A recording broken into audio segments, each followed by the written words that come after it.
Европскиот тренд насочен кон еколошки мерки, користење на енергија од обновливи извори и рационално користење на природните ресурси, како и нивно континуирано обновување се заложби на ресорното министерство, рече министерот за земјоделство Аријанит Хоџа.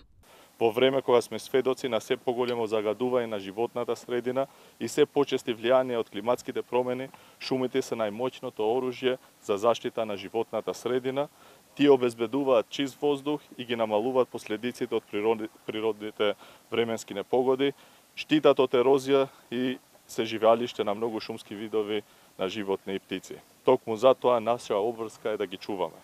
Ние како министерство го следиме европскиот тренд, кој е насочен кон еколошки мерки, користење на енергија од обновливи извори и рационално користење на природните ресурси, како и нивно континуирано обновување.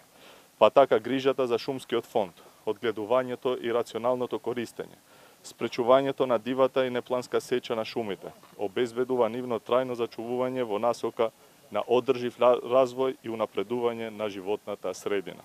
Хоџа додаде дека и официјално почна сезоната за пошумување. Во периодот кој следи ќе се пошумуваат и други локации, согласно планот на национални шуми, што го изготвија во соработка со владата, а дополнително Министерството за земјоделство, шумарство и водостопанство, СМВ ќе учествува и во вториот дел од проектот Сончева гора, кој е во заедничка организација меѓу Министерството, Национални шуми и невладината организација Менен Монте, и со финансиска поддршка од компании од приватниот сектор.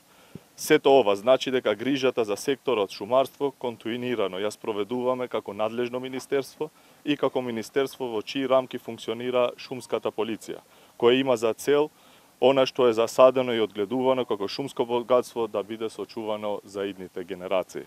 Од јавното претпријатие Национални шуми велат дека пошумувањето се врши со високо квалитетни садници од домашно производство.